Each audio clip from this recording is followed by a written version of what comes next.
Oh God, you are here, and we are here. Lord, awaken us to your presence, Lord. Awaken us to the reality, Lord, that you're reaching out to us, and may our hearts receive you. And may the words of my mouth and the meditation of our hearts be acceptable in your sight, O God, our strength and our Redeemer. Amen. Please be seated. So happy St. Michael's All Angels Day. You don't have to say it back to me, that's okay. Visitors, we don't do that. No, but we do. We celebrate today these meaningful coincidences that happen in our lives, these surprising connections that occur all the time in our lives that seem to be guiding us and encouraging us and confirming our path. Maybe these are angels. Have you ever met an angel? I don't know if I have, but I know that God seems to send messengers, to send His assistants, to lead me and guide me to where God seems to want me to be. And I want you to think about your life and these synchronicities, the coincidences that are beyond your understanding, that have perhaps led you on a path and a place. Maybe even here today. One of the events that occurred for me was, it was a Monday, and it was the first day of my orientation week at seminary.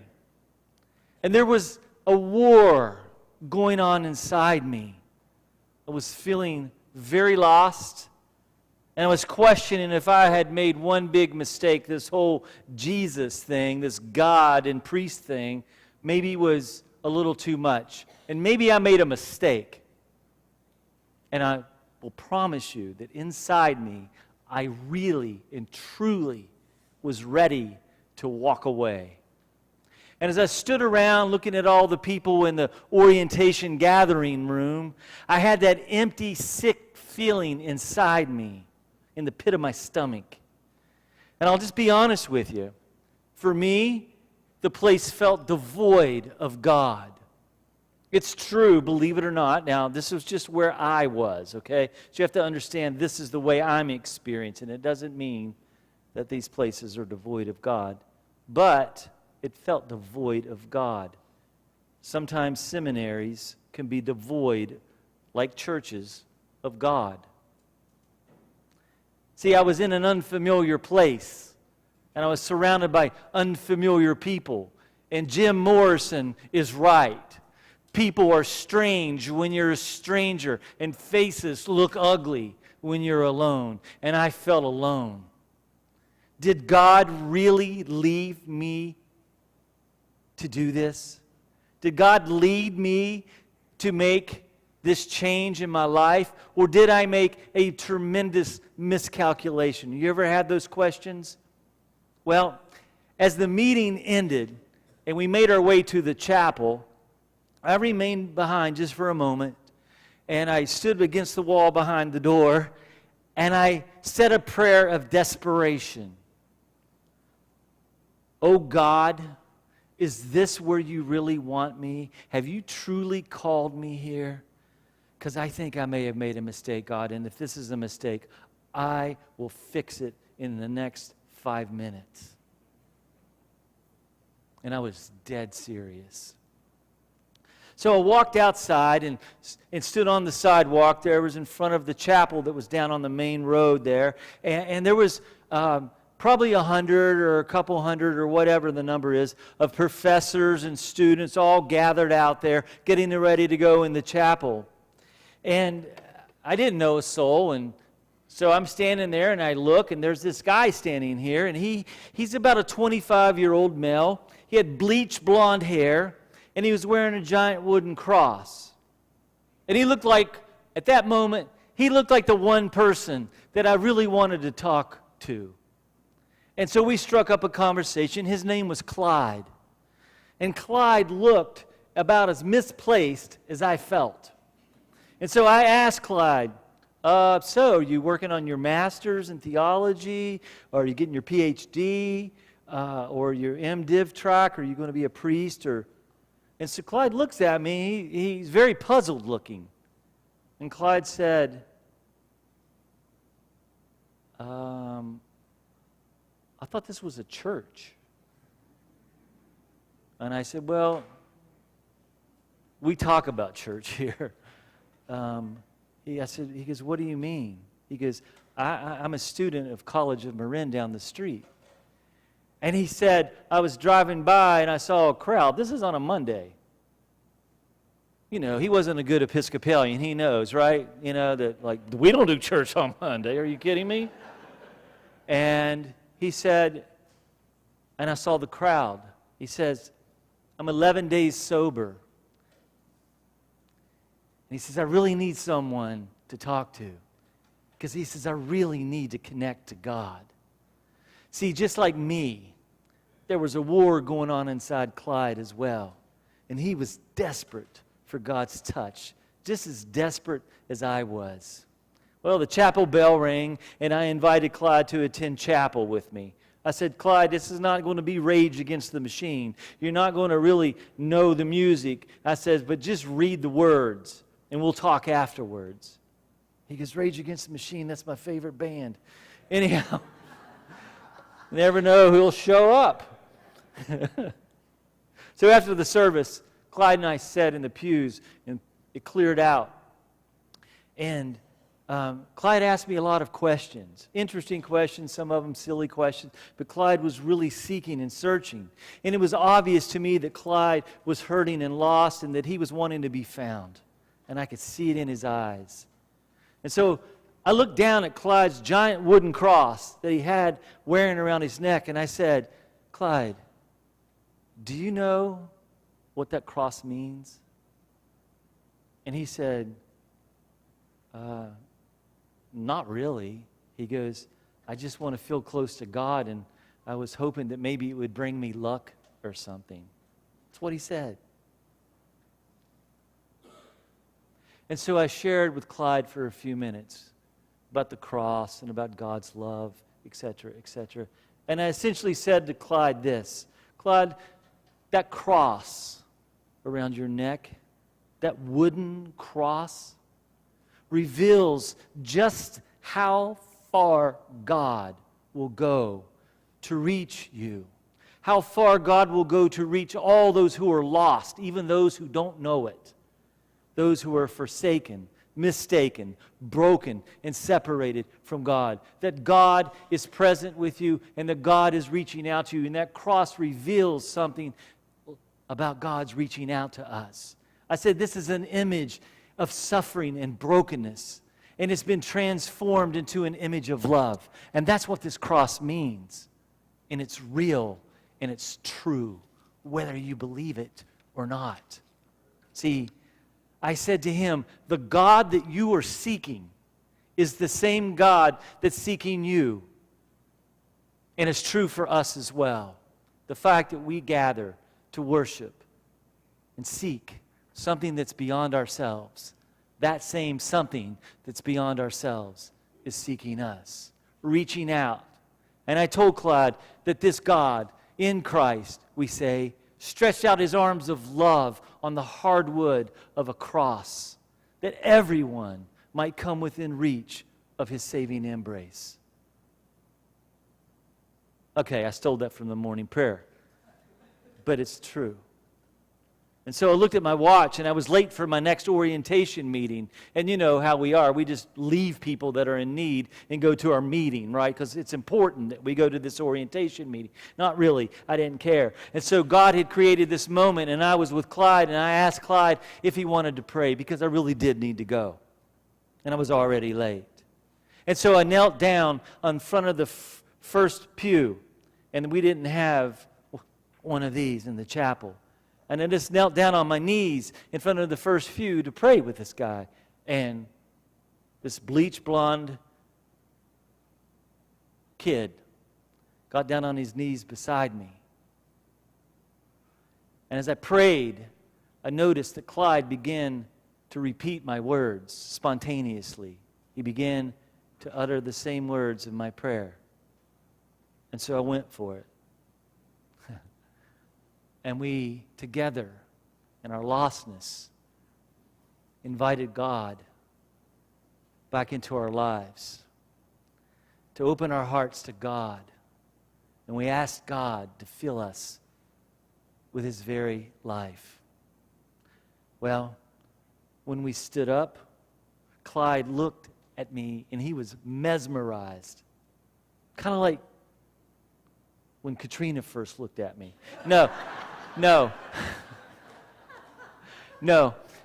He was mesmerized, though. And Clyde, he said, something happened to me. Something happened.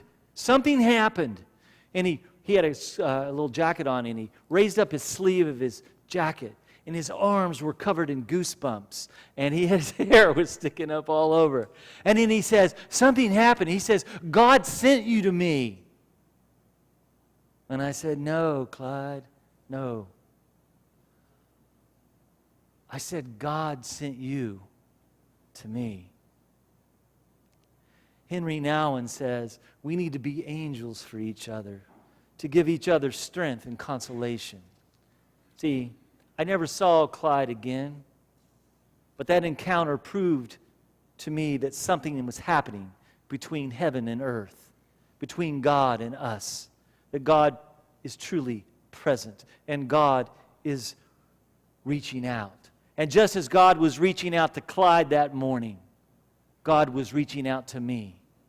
And this is the truth that we celebrate, that God is always present and reaching out to us. This is a reality. That's the heart of the gospel promise, that no matter how lost you feel, that no matter how fearful you are, that no matter how far you've strayed, no matter how often you've turned away from God or discounted God's existence or His love, no matter what obstacle you are facing, no matter what has happened to you, that God is always present and that God is reaching out to us and wanting to heal us, to guide us, to protect us, to fight for us, and to strengthen us so that God and we can be in relationship together.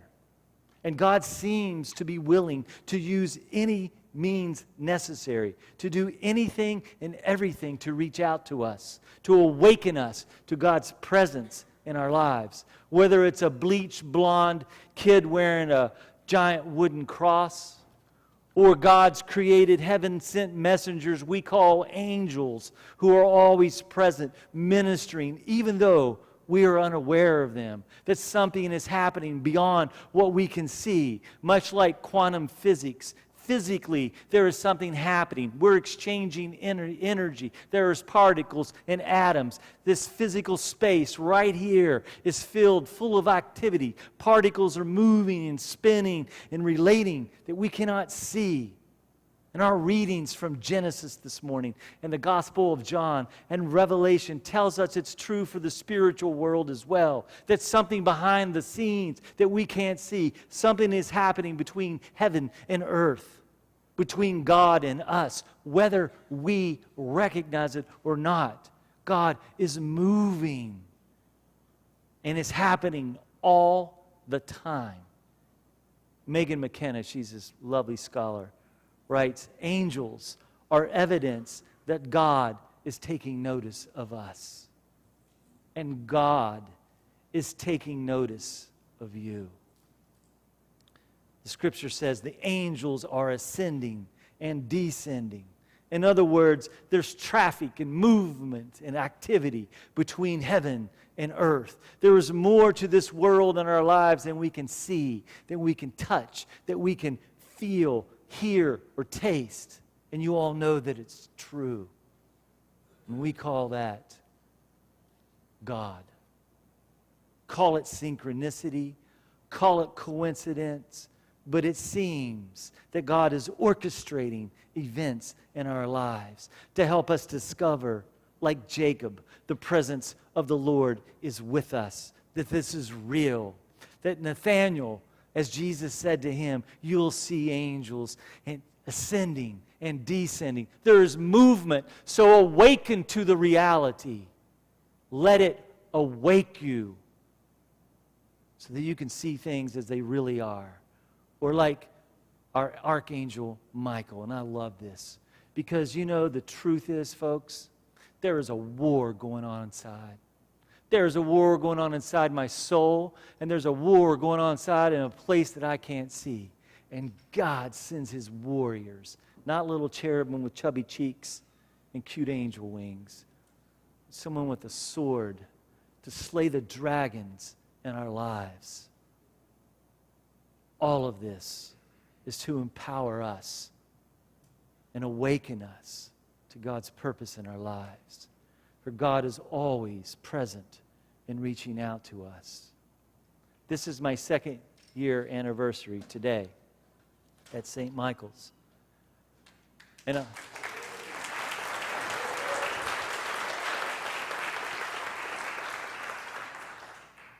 like that moment with Clyde,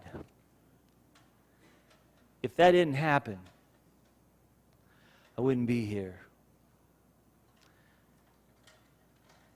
Likewise, the night I said yes to the vestry, I had second thoughts. And Katrina's like, what is wrong with you? And I've shared this story here. And I said, I know how Episcopalians are. I know how church people are. And I said, I'm not looking for a job, sweetheart. I'm not looking to go play church with people. I'm not looking to be a chef that prepares a meal for church people. I'm looking for God. And I need to know that this is God before I can do it. It was at 10:38 p.m., according to the clock on my cable box in my living room. And just in a second or two later, my text message went off. And it was a message from Walter Carpenter. And it said, Dear Father Rick, we're thankful that you and Katrina have said yes to this. And then he said the most important words to me. He goes, I just want you to know that this wasn't a choice, that we discerned that God is calling you to be our next rector. There is something happening. That text came through at 10:39, by the way. So while I am sitting there looking at my cable box, looking at Katrina and saying, I need to know this is God, Walter Carpenter is texting, and he hits send. I don't know how that works. Maybe it's the angels that are working to assist, to bring us to God's presence and the reality that God is reaching out to us and that God is attempting to lead us to our destiny. So I don't know where you are today, but there's something bigger going on that we can't understand.